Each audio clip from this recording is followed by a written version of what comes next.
Hello, and following on from a previous video, today's video is going to be looking at how you might lay out and what sort of language you might use in a letter or an email, narrative, or instructions. Now, the last two, the narrative story thing and the instructions, don't tend to come up very often, but if they do, I'd very much like you to be aware of this. Letters and emails we spend an awful lot of time in class, but I thought, well, might as well do a refresher. So let's have a quick look then. So letters or emails? Well, I've bunched these two together, even though the layout is different, and the reason I've done this is because letters and emails tend to be written for very similar purposes. You need to get across a significant amount of information to someone else in a written form, and you're expecting a reply. So in terms of how they're laid out, they are going to look different, but in terms of what you actually write and what you include, they are going to look very similar indeed. So a letter, you need the addresses, and the thing to remember about the addresses on the letter here is your address comes first. Now, so your address goes at the top with their address, the address you're writing to underneath that, and the date needs to go somewhere there as well.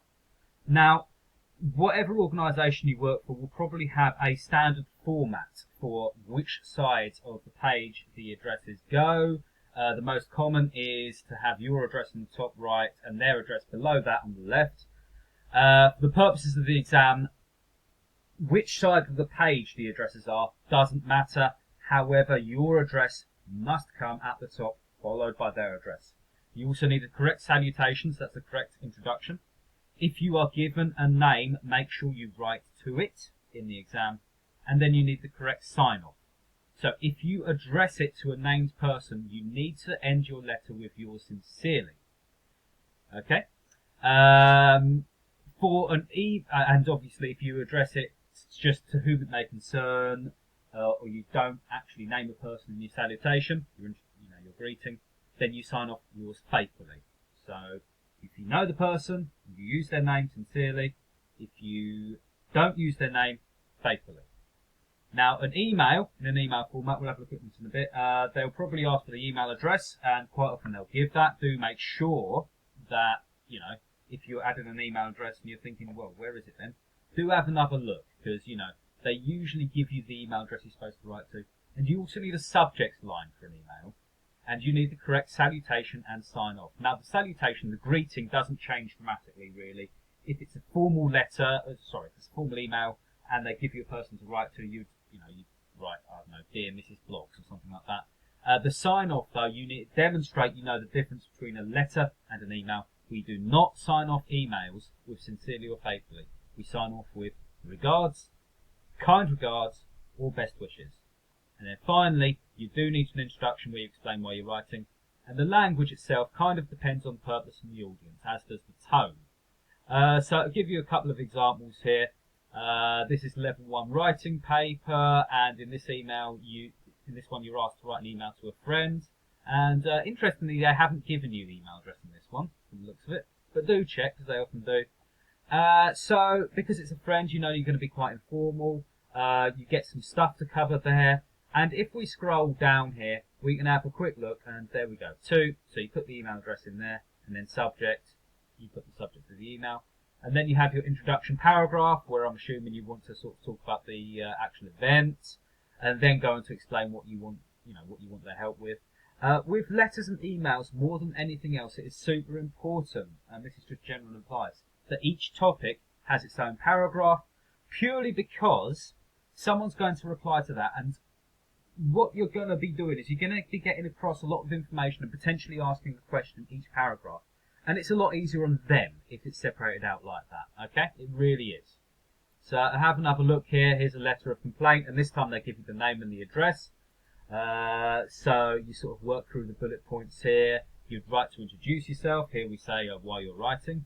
They've given you that number 3 there. So there we go then. That is, broadly speaking, what I'd expect to see in a letter. Now, moving on to a narrative or a story. These do not get asked very often at all. Broadly speaking, a narrative or a story, what defines it is it's a retelling of events. So it's explaining events that happened. So you will use the narrative tenses here. You are talking about events that have happened in the past. Do keep an eye on your tenses. It will have a beginning, a middle, and an end, and it will be in chronological order. Okay? You will tell this story in the order it happened. And you may need some other features as well, depending on the audience purpose. We'll look at that in a second. And you do kind of need to pick a narrative voice as well. Okay? So a narrative voice, you're going to pick either first or third person. The difference here really is this. So first person is I walked to the car. Third person, he walked to the car. Generally speaking, if you are writing a piece of fiction, so if what you've been asked to write is a pure story, it's not a police report or anything like that, people tend to stick to the same narrative voice throughout. Do keep an eye on this. So if you're writing a piece of fiction, if for instance you've been asked to write a story about someone who lost some money, or a story about a holiday you went on, stick to one of those narrative voices, either first person or third person. In some instances, you may switch that around, and we'll look at that in a little while.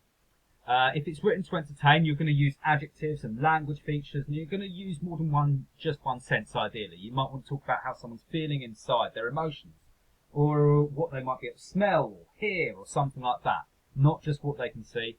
If it's to inform, if it's just getting across information to tell what happened, stick to the facts. And we're going to look at a couple of examples here, and you'll see what I mean. So this is from Entry Level 3 paper, and it's writing a story about someone who loses some money. So you write about what happened, when and where, how the person felt, and what happened next. So with this, for instance, you might want to use first person narrator, so pretend it's happening to you. Or you might want to use third person narrator and tell a story about someone else. Whichever you pick in this kind of example where you're writing a story, do try and stick to it, and do make sure that you don't switch halfway through from talking about yourself, and you're the narrator and you're telling the story as it happened to yourself, to switch into the third person halfway through, because that will lose you marks. Okay? Yeah, so, I mean, that's about it. Obviously, you're going to want to be describing as well, so using adjectives, using plenty of descriptive language. And we're going to have a look at one more example here. Okay, so this would be writing a narrative or sequence of events of what happened. And if we read through this, it's a police report. Now, what that should tell you is that you're not going to be telling a story like a piece of fiction here. What you're doing here is you're informing. You're letting people know what happened and when. But a lot of the same stuff applies. Okay? You may change your layout a little. You might want to add a nice little title like police report, or date of incident, maybe like date of incident underneath, and give the date, time, give the time, etc., etc., etc. That is entirely up to you. I don't think it would necessarily be required here, but you definitely want a title. But you're going to be telling this in chronological order. And because of the audience and the purpose, which we've talked about, for instance, if I was starting this, I would not start with, it was a bright and sunny morning, the birds were singing, and I opened my curtains and looked out at my garden and made myself a cup of tea before strolling into town. Because the purpose here isn't to describe your day as such, or describe this accident, it's to get across information. It's to tell the police what happened and how it happened. So you'd start with something like, I was walking along Jones Street, just outside the school. Sort of like it was about 9:15 in the morning, and then you might sort of start a new paragraph. I saw the pedestrian crossing the road. A cyclist turned in and didn't see them. And you'd go on like that. You're not necessarily adding lots of description. You're not describing the colour of the bike or the sound it made when it hit the pedestrian. Because you're not telling a story. What you're doing is you're writing a narrative sequence of events. So do pay attention and think about your audience and your purpose here. You know, what is the purpose of this? Why are you doing it? Okay? So that's narrative writing. So either telling a story, like a piece of fiction, or potentially writing out a sequence of events so someone can read it and figure out what happened. Last one I will look at here is writing instructions. Now, with writing instructions, you're going to want a title and or subheadings. you're almost certainly going to use numbered lists or bullet points to sort of separate this out and tell the reader what to do in which step. And again, this is a step-by-step chronological order. You know, you do not start a recipe for making a cake with, pour the batter into the cake tin. You start with preheat the oven and mix together the ingredients. Okay, you do it in the step you'd expect it to be done in. It needs to be clear and precise. If you're using adjectives, it's simply to add clarity. So you might say the cake should be golden brown. That's to tell the reader when to take it out of the oven. You're not describing for the fun of it. You're not describing to sort of conjure up an atmosphere in somebody's head. You're also using instructive verbs and imperative. You know, things, you might even start sentences with these words like cut a small hole, a roundabout, cut a small hole in the middle of the paper plate as thick as the straw. Say, for instance, I'm sort of working out how to write instructions for somebody who wants to do some straw painting or something like that, you know? So, I mean, if we take a quick look at what you might be asked to write here, where are we? So, for instance, choose one of the topics and write a set of instructions to someone who's brand new to the topic. So, how to load and play a video game, how to play a board game, bake a cake or make a meal, follow evacuation procedures where you study or work, learn to ride a bike, etc., etc., etc. They generally give you a nice variety of stuff here, really, to pick from. And I'm just going to see if I can find another quick example here. I don't think it's this one. I think it's this one. Yeah, here we are. So this is another one. Set of instructions for the website covering one of the following topics. And you've got a really wide range here. They give you a really wide range because they want you to be able to do this. Okay? So again, you're going to use a title. You might use subheadings if you're doing a recipe. Maybe you might have ingredients as a subheading, and then method as a subheading. But it's up to you, really. It depends on the task. You're going to be using those instructive, those sort of very sort of action-orientated verbs, most likely like cut or mix or sew. And you're going to be as clear as you possibly can be, using numbered lists or bullet points to break up sections. If we have a quick look here, this, for example, is a website that prides itself on telling you how to make anything. We can see this, part 1. This is making a snowman.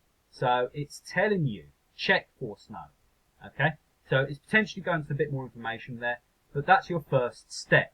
And you can see here, they've even highlighted that by putting it in bold. They've got bullet points there, they've got pictures, but obviously you don't have time for that in the exam. And they've separated it out into separate parts. So this is a perfectly good way of laying out something like this. This is what a set of instructions could look like. So, just to reiterate, a letter or an email. Addresses, date, correct salutation and sign off for the letter or the email, depending on what you're writing. An email, obviously, you don't have the addresses or the date, but you have the email address and the subject line. And don't forget, kind regards for an email. And for a letter, it's sincerely or faithfully. And language depends here on the audience and the purpose of the tone, in terms of tone. Narrative of story, chronological order, beginning, middle and end. Pick a narrative voice, most likely if you're telling a story to entertain, either first or third person. And if it's to inform, stick to the facts. If it's to entertain, use descriptive language. Instructions, title and or subheadings, numbered list of bullet points, and again, step-by-step order. Language here, you want to be clear and precise, and use instructive verbs and imperatives. Oh, and I've just thought of something else actually with instructions. Might be an idea to, when you put point 1 down, once you've written out point 1, just leave a couple of lines, just in case you realise you've got to go back and stick another step in there. But definitely plan with instructions, I would say. You're not going to want to go into that one blind, certainly, really. You're going to want to plan that one fairly carefully because it's step by step. Anyway, yeah, there we go.